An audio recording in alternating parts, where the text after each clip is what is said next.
importante a gente se assegurar de que as condições de otimalidade que nós vimos em consumidor e firma, elas são entendidas corretamente em termos econômicos, né?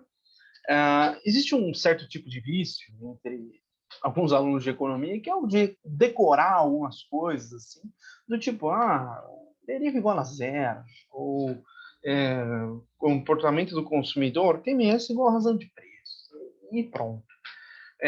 Só que, às vezes, o que é mais importante, que é a intuição econômica por trás desses resultados, ela fica um pouco prejudicada, né? Um pouco assim, o exercício eu resolvi colocando tal TMS com razão de preço e acabou. Bom, quer dizer, o mais importante é que a intuição econômica ela tem que vir primeiro. É isso que a gente vai fazer aqui, tentar entender um pouco melhor quais são as condições de otimalidade, ou ainda nos assegurar de que vocês entendem quais são essas condições, né? Bom, eu começo aqui com um exemplo de consumidor, né? Pego aqui, por exemplo, então a gente sabe que essa é uma condição válida, né? Quer dizer, o comportamento do consumidor, ele é ótimo se ele iguala TMS com a razão de preços. Eu coloco aqui que dá para a gente entender essa condição de uma outra maneira.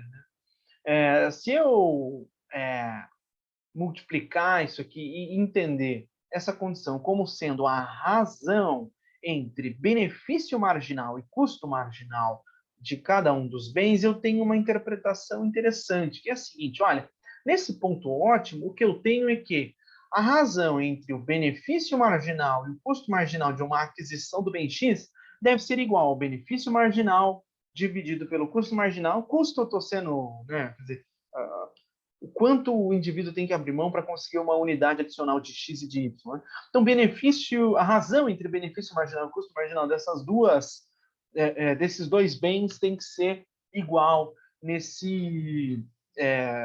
nessa condição de otimalidade, tá?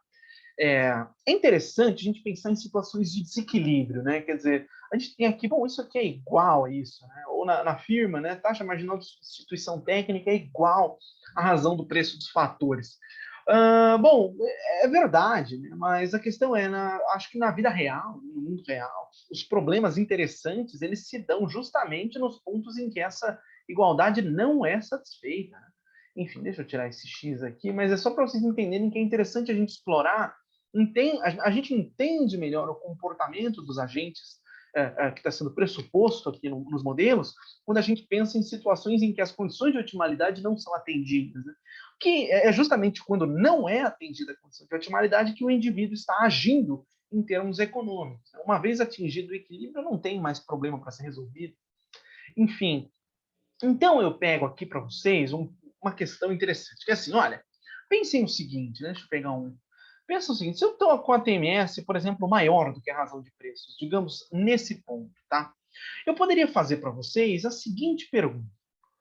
Por que eu tenho tanta certeza de que, no fim das contas, o indivíduo vai sair desse ponto e vai caminhar para esse? Tem uma resposta que é uma resposta muito simples, né? Dizer, olha, esse primeiro ponto que você circulou aqui, né, esse que está circulado em azul, ele não está dentro do meu conjunto orçamentário. Portanto, ele não é, uma cesta acessível para o consumidor. E aí, o que eu diria para você? Essa resposta está correta, porque nesse caso a gente está tratando de renda. Mas em casos em que eu estou, por exemplo, lidando com trocas puras, né, que é um caso que vocês verão em equilíbrio geral, às vezes eu não vou nem estar falando de renda, né? Então não vai fazer sentido eu dizer, isso não cabe na renda do indivíduo. O ponto é o seguinte, quando eu interpreto a minha TMS, que diz respeito às preferências do agente, eu sempre estou comparando ela com alguma coisa. No caso de equilíbrio competitivo, eu estou comparando ela com a razão de preços, que é isso aqui que vocês veem nessa condição. Agora, e se eu estiver comparando ela com outra coisa, né? Quer dizer, acho que quando a gente, digamos assim, com a TMS de outro agente, né, já dando spoiler do que vocês verão, mas o que eu quero dizer é o seguinte, como eu tenho certeza, qual o comportamento do agente que faz com que essa condição seja atendida, né? Bom, vamos lá, vamos entender isso de uma maneira prática, né? Vocês têm que lembrar que a TMS, né, que é a inclinação da curva de indiferença, em laranja aqui nesse caso, ela é, portanto, o del y sobre del x igual ao negativo da razão da utilidade marginal. Vamos supor que eu tenho o caso em que a TMS, ela é, deixa eu pegar aqui, ela é, digamos, igual a 2, tá? O que que isso significa? Significa que, isso aqui, né, vamos supor que isso aqui é igual a 2. Significa que a utilidade marginal do x é o dobro da utilidade marginal do y. Portanto, eu tenho configurado isso aqui. A utilidade marginal do x é maior que a utilidade marginal do y. Eu sei, vocês sabem, todo mundo aqui sabe, que a derivada, né, ela é dada em termos contínuos.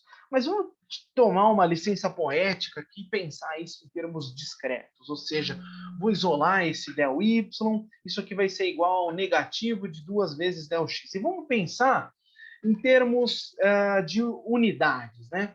Então, suponha o seguinte, o que é essa equação aqui, né? Essa aqui, está me dizendo, olha, pensa o seguinte, se eu quero aumentar a minha quantidade de x em uma unidade, para que eu me mantenha na mesma curva de indiferença, ou seja, para que eu fique tão bem quanto antes, eu tenho que satisfazer essa igualdade, menos 1 sobre 2 vezes del y. Ou seja, o que ele está me dizendo? Ele está dizendo o seguinte, se você quiser adquirir uma unidade de x, você tem que abrir mão de menos 2y, ou seja, você tem que abrir mão de 2 unidades do bem y. Vamos entender isso em comparação com aquilo que a gente viu. O que eu vi? Que a utilidade marginal do x é maior do que a utilidade marginal do y. O que isso significa em comparação com esse resultado que nós obtivemos aqui? Que, como a utilidade marginal do x é maior, para adquirir uma unidade do bem x, eu estou disposto a abrir mão de 2 unidades do bem y. Certo? Por quê? Porque a utilidade marginal do x é maior do que a do y. Para mim, eu vou ficar melhor obtendo uma unidade do bem x, certo? O que eu tenho aqui simetricamente? Olha, para mim, o x, vamos dizer, né, vale mais, entre aspas, né, entendendo aqui em termos de utilidade marginal. O que acontece? Ele diz, olha, o indivíduo adquiriria uma unidade do bem y? Sim, ele adquiriria.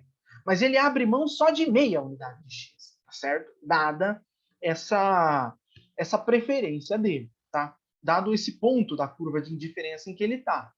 Muito bem. Agora, vamos pensar o seguinte, essa é a preferência do agente, tá certo? Para ele adquirir uma unidade do bem x, como a gente viu, ele está disposto a abrir mão de 2 unidades do bem y. Agora vamos supor que nós tenhamos uma razão de preços igual a 1, ou seja, o que a gente tem de interessante aqui? Eu tenho o quê? O preço do bem x é igual ao preço do bem y. No fundo, a razão de preços, supondo o caso de mercados competitivos, né, a gente entende a razão de preço como se fosse a valoração relativa da sociedade por esses bens. E como o preço delas é igual, a gente entende que a sociedade está trocando esses bens na razão 1 por 1, ou seja, é igual, uma unidade de X é igual a uma unidade de Y. Esse é o preço de mercado. Né? Só que, como a gente viu, para o consumidor é diferente, a razão de troca para ele é diferente.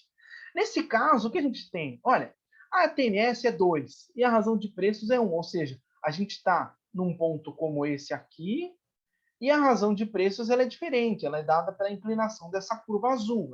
As duas coisas não estão coincidindo. O que eu tenho? Eu sei que o meu indivíduo ele vai aumentar o consumo de X e ele não vai aumentar o consumo de Y. Por quê? Vamos voltar aqui em cima para a gente entender bem.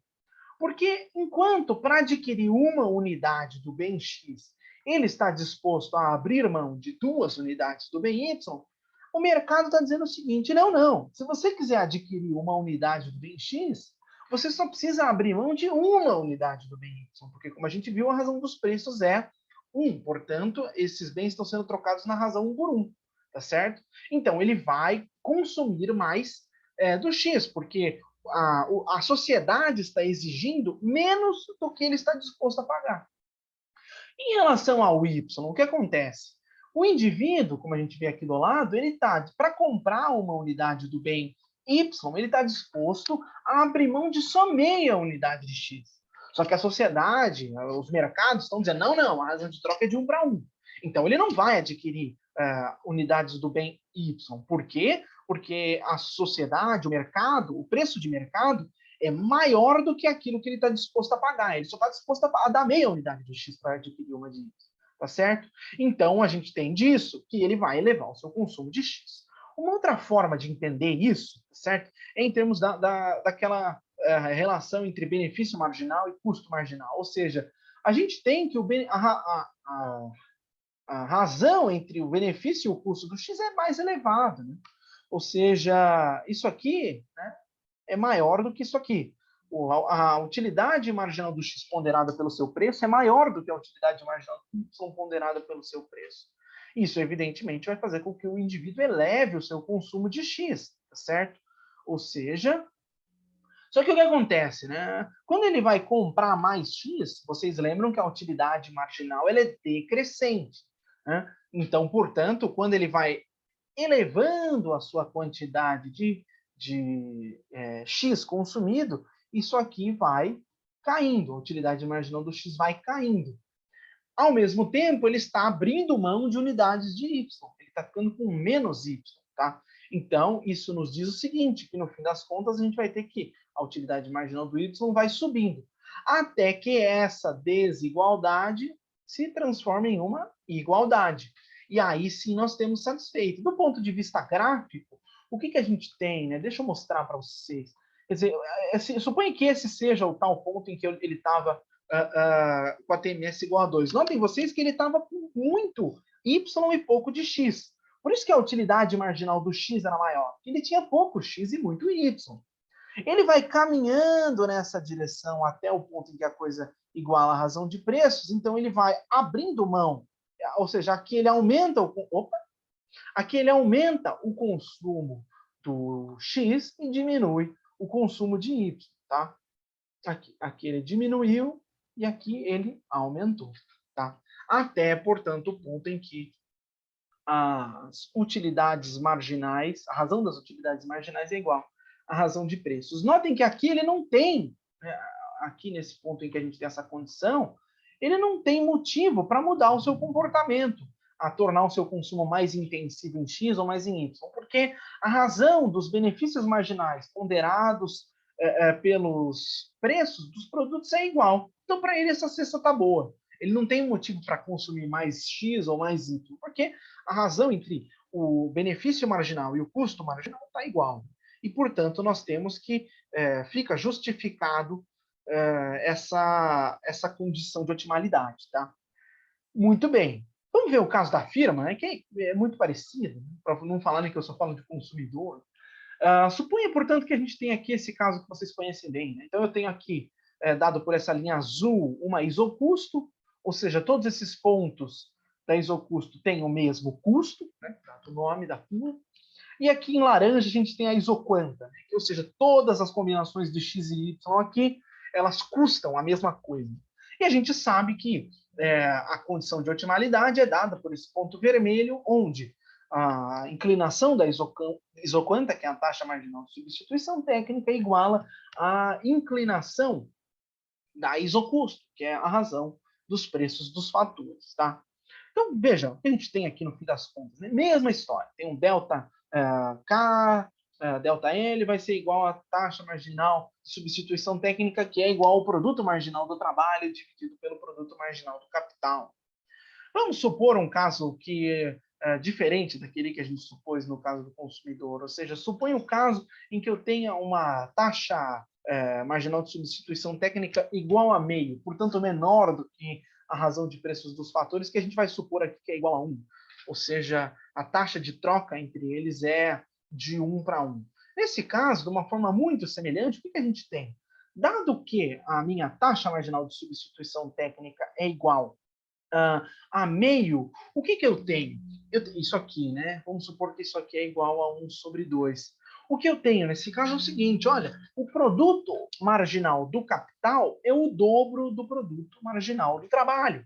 Portanto, a firma está disposta a trocar 2 unidades de trabalho para adquirir uma unidade de capital, porque o produto marginal do capital é o dobro do produto marginal do trabalho. É exatamente isso que a gente vê quando a gente faz essa análise dos deltas aqui, né? Ou seja, se você chega aqui, você vai chegar no seguinte, olha, para eu conseguir satisfazer, né, se eu conseguir aumentar uma unidade de capital, eu preciso aqui abrir mão de 2 unidades de trabalho para satisfazer essa igualdade.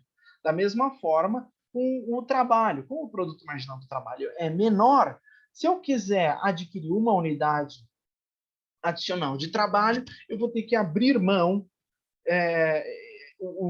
a firma está disposta a abrir mão de só meia unidade de capital, tá? Isso sempre tendo em vista os produtos marginais, né? De cada fator. Como a gente viu, se eu suponho aqui, nesse caso, que a minha razão do preço dos fatores é igual a 1, então eu tenho que, no mercado, né, a valoração da sociedade desses bens está sendo de 1 para 1, portanto, é diferente da firma, né, da valoração da firma naquele ponto. O que ela vai fazer?